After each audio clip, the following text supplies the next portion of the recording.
de índice temático, no sé si cabría o no una hipotética, improbable segunda edición.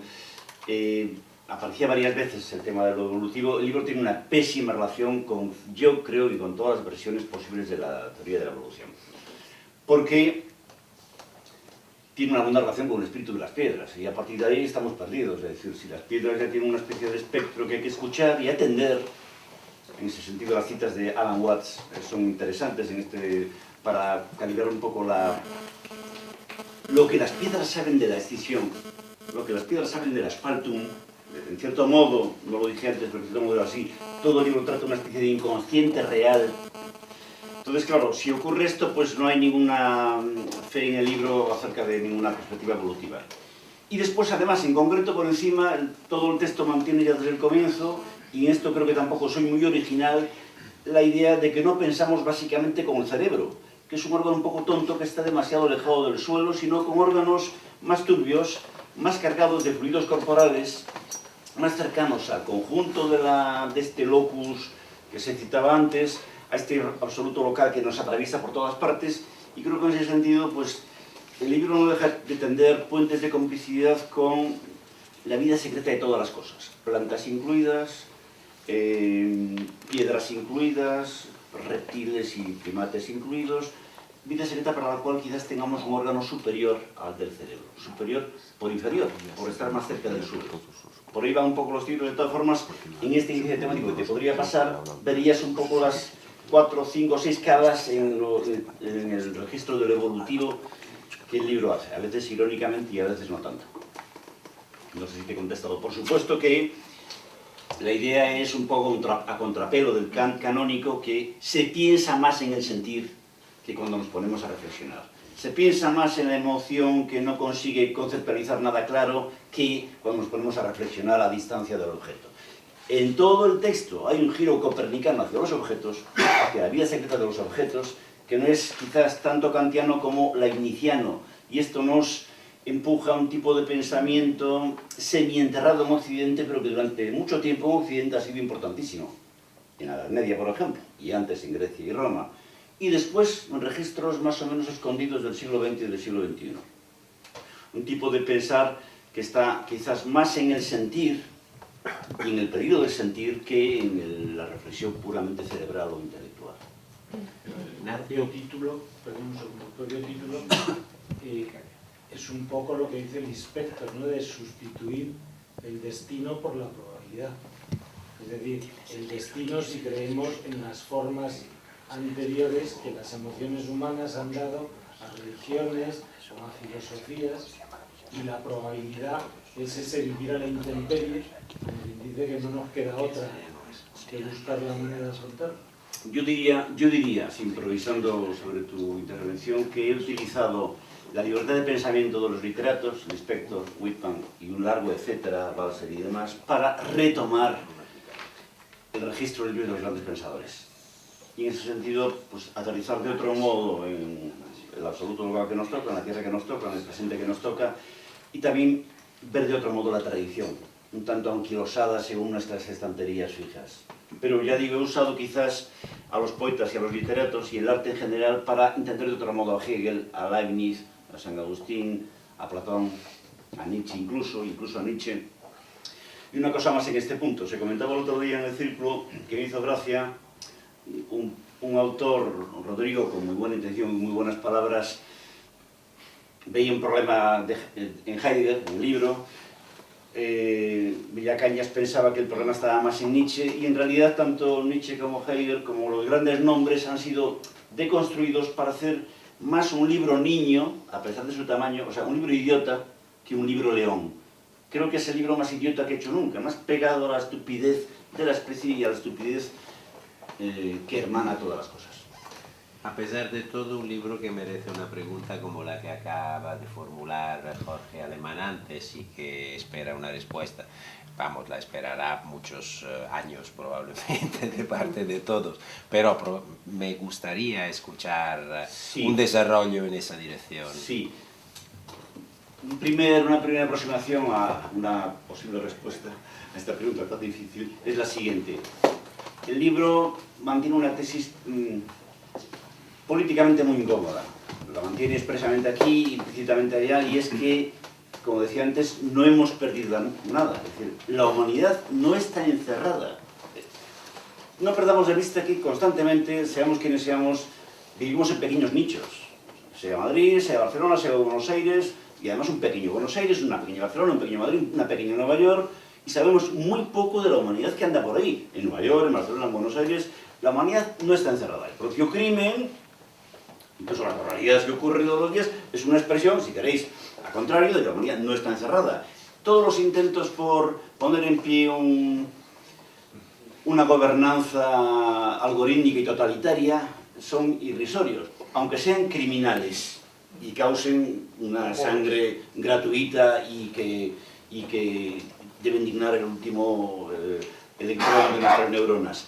Pero el libro mantiene la tesis de que, de alguna manera temible, no hemos dejado atrás nada, no hemos perdido nada, y la humanidad sigue prometida y atormentada a la misma intemperie de hace 8.000 años. Esto no menoscaba la tarea, si queréis, que el propio libro afronta, aunque de manera, si queréis, un poco secundaria, de poner algunos puntos o algunas síes especialmente totalitarias que nos siguen aquí y allá acribillando. Pero el trasfondo del libro es este, que yo quizás no lo he tenido nunca en ninguno de mis otros textos. Seguimos pisando un suelo que es terriblemente libre de toda opresión particular.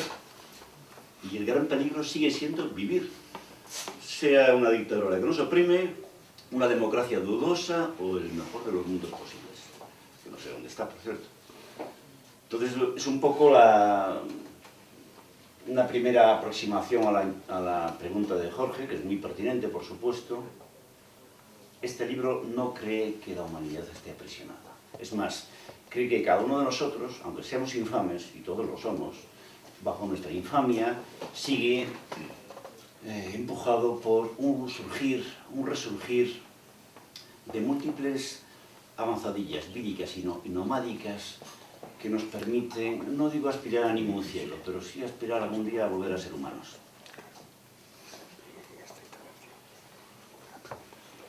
Esto no quiere decir, y ya termino con esta cuestión, que el libro sea políticamente inocuo y trate por igual a todo el mundo, pero sí que tiende una comunidad inferior a todas las identificaciones. Es decir, que a mí no me molestaría ni me extrañaría que pueda ser leído por alguien de ideologías políticas muy contrapuestas, porque trata otra cosa que está debajo y sigue ahí. No sé si he respondido de alguna manera a esta cuestión, pero en fin, más o menos creo, ahora hablo como lector, que el libro va por ahí. De todos modos, Ignacio, tampoco creo, o sea, tampoco se puede decir todo a la vez, ¿no? Quiero decir, me da un poco la sensación, no tanto al leer tu libro, sino al oírte hablar, como si tratases de decir todo a la vez, ¿me entiendes? Entonces no sé si me explico un poco. Entonces eso, claro, eso es imposible. Es imposible decir a la vez todo. El otro día, entonces me da un poco esa sensación sí. al oírte responder, ¿no? Además, desde planos muy distintos también abordas la... Entonces, claro, es una tarea no difícil, es imposible, ¿no? Es cuando se vuelve a gambeniano, porque quiere salir del lenguaje. A ver, una cuestión sobre esto, que es una observación muy interesante. Lo intratable, como queramos decirlo, el eje del libro es una perogrullada absoluta, que siempre hemos sabido, que no podemos dejar de saber, y que está en todas partes. Está posiblemente incluso manuales tontos de autoayuda. Es decir, no es casual que el libro cite no sé cuántos libros, a lo mejor 1000 libros distintos, de gente que jamás se sentaría en la misma mesa. ¿Por qué? Porque en todos ellos está prácticamente todo dicho ya. En ese sentido, el libro es una especie de relectura, de rememoración de lo que ya se había dicho que habíamos olvidado, porque no nos conviene, aparte de todo, nos gusta estar encerrados en nuestra casillita, trincherita y quejándonos continuamente. Pero hay múltiples textos del siglo XX, del siglo XXI y de siglos anteriores, por supuesto, que ya prácticamente, digamos, habían anunciado esta buena nueva. Para bien o para mal, nada se ha perdido. Entonces, no es que el libro trate de todas las cosas, aunque tiene un poco de esta todología, que no tiene una especie de tontería, sino que intenta captar el hilo de las cosas. No la numeración infinita, que hay algo de eso, de los seres, que no estaría mal y suena bonito, suena bíblico, suena Tao Te Ching, etc. La enumeración infinita de todas las criaturas, sino sobre todo el hilo que las une. El hilo, la radiación del hilo oscuro que las une. Este es un poco digamos, la cuerda que tensa las múltiples partes de un libro en el cual, pues, en cierto modo, todo él está en cada parte. Como el libro es el producto de es algo que no se podía no hacer, y efectivamente, como ha comentado alguien antes, es el libro que se intentó en la montaña 25 años atrás, tiene por tanto 7, 8 años de trabajo brutal y 25 años atrás de todo tipo de meandros y de baneos. Como el libro está, digamos, impelido por esta fuerza inapelable de la supervivencia, pues no es tan extraño que haya tantas cosas. ¿Por qué? Porque solo hay una idea, porque solo hay un hilo, solo hay una voluntad de seguir viviendo, y por tanto esto permite una conexión múltiple con la esquizofrenia de los 8.000 seres que pueden pulular en este metro, 3 metros cuadrados que nos rodean. Pero tiene razón, no es que primeramente se intente una enumeración de todas las partes posibles, sino coger el hilo. Sí, esta sensación se produce más al oírte hablar del libro que al leer el libro. Es posible que yo mismo no esté a la altura del libro. Ya sabes. Sí, bueno, sí, probablemente hay un elemento que tiendes a repetir en tus apreciaciones acerca del libro, que tiene que ver con que el libro se ocupa de lo más mostrenco, de algo que no tiene demasiada importancia. Bien, para no tener demasiada importancia el tema del que se ocupa el libro, lo no pensado a lo que se ha referido con intratable Arturo, y la tensión entre exterior e interior de la que ha tratado la ponencia de Jorge, pues no parece que sea precisamente lo más pertinente definirlo como mostrenco, todo lo contrario. El libro está atravesado por un problema verdaderamente importante, si no el libro no sería importante, y lo es, y ese problema es lo incalculable. Es decir, la nota famosa de la introducción del libro en la que habla del argumento ontológico, Dios es eso incalculable, que de alguna manera es el invariante que ha atravesado toda la historia de la presencia del hombre en la Tierra, y es ni más ni menos que lo que explica que nada se haya perdido. Pero que nada se haya perdido, a su vez, existe una pregunta fundamental, que es cómo tenemos que entender lo que ha pasado, todo lo que ha pasado, para que nada se haya perdido. Y esto es la pregunta que os hago a los tres. ¿Cómo habría que entender lo que ha ocurrido, la modernidad, para concretar si es cierto que nada se ha perdido, en el sentido en el que he intentado explicarlo con ese invariante incalculable que de un modo u otro es a lo que tú le llamas lo atrasado que nos abraza y que tenemos que acoger, la infancia de nuestra, no solo lengua, sino de nuestra corporeidad, a la que también tenemos que abrazar, y en términos de los ponentes, pues lo intratable de Arturo y la tensión irresuelta entre exterior e interior de Jorge Alemán. Este es un poco Sí, creo que te he entendido, Jorge, y gracias por la intervención. No sé qué dirán mis compañeros ahora mismo, pero intentando hablar desde el libro diría lo siguiente.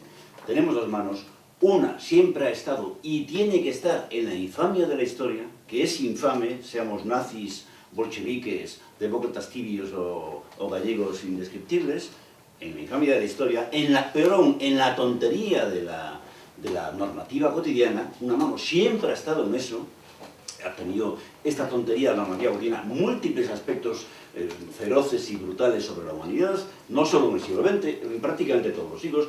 Podemos encontrar un holocausto paradigmático en cada siglo, posiblemente. Una mano tiene que estar con esa y otra tiene que estar con las corrientes subterráneas que nos permiten vivir a pesar de nuestra propia infamia y a pesar de nuestro colaboracionismo con formas de la historia que casi siempre han sido criminales. ¿Para qué vamos a engañarnos? Porque no es que el siglo XX, el siglo XXI haya conocido el crimen, el horror máximo, el mal con mayúsculas, en regímenes con los cuales no tenemos nada que ver, que además les hemos dejado ganar, sino que hemos conocido la infamia en nuestros regímenes, en nuestras democracias. Entonces, lo peor está en nosotros. Y una mano tiene que estar siempre tratando, negociando, tocando lo peor. Toma esta configuración u otra, y todas son harto improbables en su resultado final. Yo solo digo que lo que nos salva es, con la otra mano, abrazar la perdición. Lo que nos salva es, lo que nos permite seguir siendo humanos es, con la otra mano, seguir tocando la perdición que, querida, escuchada, nos permite seguir siendo seres humanos. Un tal Junger, en el siglo pasado, decía, bueno, un solo verdugo que le pase clandestinamente, bajo cuerda, un trozo de pan a su prisionero, es muy significativo de que el siglo no está perdido. Esto en el peor de los mundos posibles incluso. Y creo que el libro no se ahorra horrores, es decir, no entra a saco y a fondo en muchos de los horrores del siglo XX y XXI, pero no se ahorra horrores. Por ejemplo, creo que el libro aquí ya dibuja bastante bien horrores banales de nuestra vida cotidiana actual. Nuestros pequeños lager actuales, nuestros pequeños o no tan pequeños holocaustos actuales. No se ahorra horrores, creo que no es ingenuo en relación a la brutalidad de la historia. Quizás el libro sea un poco freudiano en este punto. La historia es siempre el retorno de lo peor, de lo reprimido. Pero bueno, tenemos otra mano, que no sé si Freud la calculó bien, y quizás la calculó mejor, que otros autores la han calculado muy bien. Leer a Clarice Lispector me ha servido a mí para ver que estas dos manos están bastante perfiladas y que una jamás entenderá a la otra, y que con las dos tocamos planetas distintos, una en el régimen de lo peor siempre y otra rozando lo sagrado, que tiene mucho que ver con una buena faz del demonio. Pero todo esto es complicado de ver. O sea que os invito a leer el libro, claro. ¿Quieres tú o aprovechar? Bueno, valiéndome de la pregunta que hizo antes Pino y ahora la formulación de Joté. Dado de que Ignacio ha habilitado de una manera muy generosa en su texto el uso del oxímoron, yo también me voy a permitir uno. Yo tengo una gran coincidencia con este libro y a la vez una gran diferencia con este libro. Es decir que hay que hacer coexistir las dos razones, porque me gustaría que se entendieran como contradictorias, porque no lo son, ¿no? Es decir, y además Ignacio abunda bastante sobre también el malentendido inextirpable que habita la lengua, ¿no? Con respecto a todo lo que efectivamente Ignacio formula sobre la existencia real, sobre su condición singular, lo que también Leite ha dicho acerca de que no puede ser tratada temáticamente, el modo en que toda concepción de la misma a la vez ya la pierde porque hay algo en lo singular mismo de toda existencia que es inconceptualizable como tal, la manera en que, digamos, el saber nunca puede hacerse y puede clausurarse metafísicamente en un yo. Todo eso es un aspecto que yo diría que es además bastante lacaniano y que está también, Ignacio me conoce bien, muy presente en algunos de mis textos. Lo comparto, es decir, coincido. Ahora bien, creo que un malentendido que se podría deslizar, porque no hay forma de evitarlo, es decir, las lecturas abren a los malos entendidos, en una lectura como esta es usar un argumento de estas características, es decir, lo real de la existencia en sus singularidades inapresable, no es tematizable, a la vez es inmutable históricamente. Eso me gusta en Ignacio, eso que siempre lo desmarca, digamos, de la perspectiva progre. Eso es un rasgo singular de Ignacio que a mí siempre me ha interesado. Pero el problema es cuando eso se desliza a, bueno, mirado desde esta existencia real, mirado desde este carácter absolutamente inabordable o inabarcable o inconceptualizable de la existencia real, todo lo demás es lo mismo, todo lo demás se relativiza, los nichos son más o menos iguales en todas partes, hubo horror a lo largo de todos los siglos, el crimen es la regla en todas partes, y por lo tanto hay, podríamos decir, un efecto de desresponsabilización y de despolitización con respecto al cual sí me mantengo en diferencias, porque precisamente porque coincido en toda la narrativa que ha construido Ignacio sobre este carácter singular e irreductible, también me interesa, en esto soy freudiano y soy lacaniano, que no es ninguna psicología, ni es ninguna ciencia, ni se ocupa del humano, se ocupa de la existencia sexuada, hablante y mortal, en su singularidad. Me interesa ver qué elementos hay constitutivos en la propia existencia que apagan este elemento que todo el tiempo se sustrae y no se deja tematizar. Y luego me interesa mucho qué transformaciones hay en los sistemas de poder o de dominación, dado de que en muchos casos ellos mismos son susceptibles de generar mutaciones antropológicas que no se pueden desentender en nombre de que hay una existencia real que siempre se sustrae a esos avatares históricos, porque entonces, en efecto, ¿por qué tendríamos que escoger una cosa o la otra? ¿No? Es decir, si finalmente el ser siempre se salva, cosa que estoy de acuerdo, si verdaderamente no hay crimen perfecto, cosa con la que estoy de acuerdo, para mí ese no es el final del problema, es el comienzo del problema. Es decir, claro, dado que no hay crimen perfecto, dado que no va a haber forma de eludir la falla, dado de que verdaderamente no hay forma de implantar definitivamente una existencia apagada y definitiva bajo un dominio totalitario, me interesa mucho, por lo tanto, la formulación política de esta cuestión. Y ya que Ignacio utiliza la palabra común, que la utiliza en algunos... sí, pero además en algunos casos, incluso en el sentido donde llegas a decir que lo verdaderamente conservador es el comunismo primitivo. Precisamente me interesa la experiencia de lo común, como distinta de las potencias homogeneizantes de la técnica y del capital, porque creo que esa singularidad de la existencia, en esto estoy con el libro, uno de mis textos se llama Soledad Común, es lo que tenemos en común. Es decir, verdaderamente no hay otro común que justamente esto que a la vez nos hace incomparables, irrepetibles e irreductibles. Es decir, lo común no es el para todos homogéneo. Lo común es siempre el modo en que la singularidad se encarna en algo que no es establecido de un modo jerárquico, ni de un modo institucional, ni de un modo homogéneo.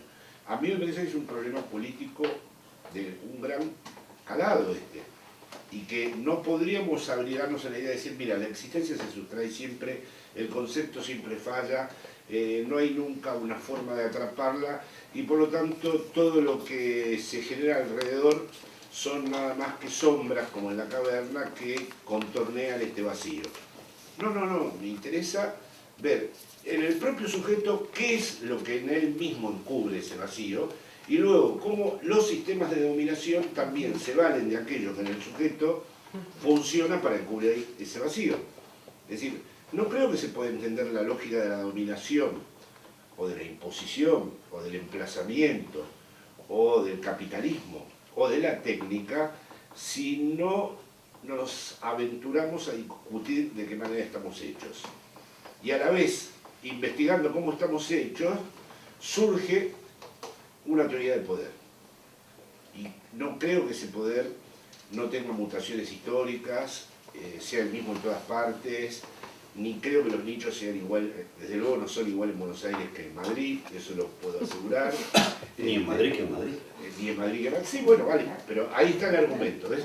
Como no son iguales ni en Madrid, en el mismo Madrid, porque ningún nicho puede ser identificado, no, pero mira, hay una intemperie muy distinta en algunos lugares que en otros. Y me interesa que la intemperie, que es la intemperie radical y sin paliativos, sea abordada como tal. Porque si no, yo puedo decir, mira, hay una intemperie que es constitutiva.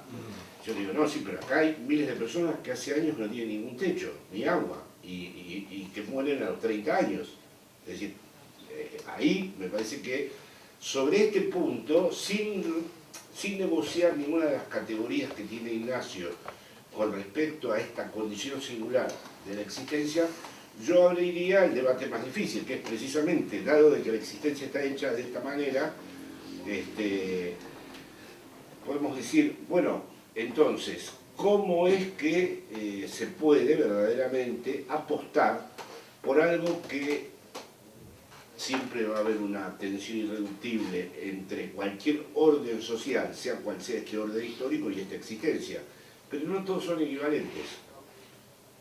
Es decir, para mí no todos son equivalentes. Es decir, admito que la existencia, por su singularidad radical, tiene siempre un grado de inconmensurabilidad irreductible con respecto a un orden que se implante. Pero eso no me hace pensar que los órdenes sean equivalentes. Bueno, yo estoy muy de acuerdo, porque sería un malentendido lo dejara pasar, absolutamente de acuerdo con lo que dice Jorge, en el sentido de que esa imposibilidad de describir lo intratable o de tratarlo se convierta, o sea, vamos a llamarlo, la existencia, se convierte en una excusa para la inhibición. Absolutamente, yo creo que Ignacio tampoco tendría nada que objetar. Eso sería, vamos, además de una cobardía, un no haber entendido justamente la cuestión de la existencia que, como bien ha dicho Jorge también, se constituye justamente en el vértice, en el principio. Lo que yo voy es a otro punto, no que se convierta el reconocimiento de esa indescriptibilidad en excusa para la inhibición. Lo que quiero decir es que el no reconocer la intemperie, o sea, el no reconocer la existencia, el no reconocerla justamente en su implantabilidad, se puede convertir en una multiplicación y ampliación del horror. Ahí voy. Es decir, ¿en qué medida el no considerar, no tener presente esa intemperie, se constituye justamente en una amplificación exponencial del horror? Y en ese sentido diría, en realidad la gran cuestión, que es la cuestión cruce, es la cuestión colocada también en el libro, pero por así decirlo, en realidad me pregunto, si alguien me preguntara escolarmente y a bote pronto cuál es el gran tema de la filosofía, haya o no haya sido tratado expresamente, y justamente no es uno de los grandes temas tratados expresamente, pero en realidad creo que todos son dar vueltas a lo mismo, de ahí mi más que afición por Heidegger, la muerte, sin duda. Y justamente la cuestión es cómo y en qué medida la domesticación de la muerte, y a la domesticación de la muerte creo que no habrá ningún inconveniente en ponerle un nombre. Yo. El yo es un intento, un concepto abstracto, justamente para intentar domesticar la muerte. Siempre que hay yo no hay muerte. Sin embargo, la existencia no. Cuando hay existencia hay muerte. Conceptualmente hablando, hablando de términos.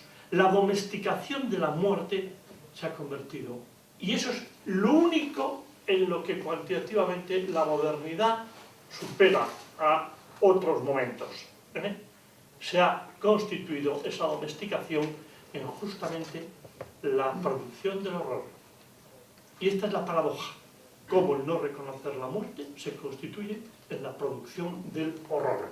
Porque por lo demás, llamémosle reconocimiento natural de la muerte o reconocimiento humano de la misma, la cuestión clave sigue siendo en cómo considerarla, en cómo considerarla. Mi perspectiva, y en eso también creo que la de Ignacio, es considerarla sencillamente como ese constituyente de la existencia.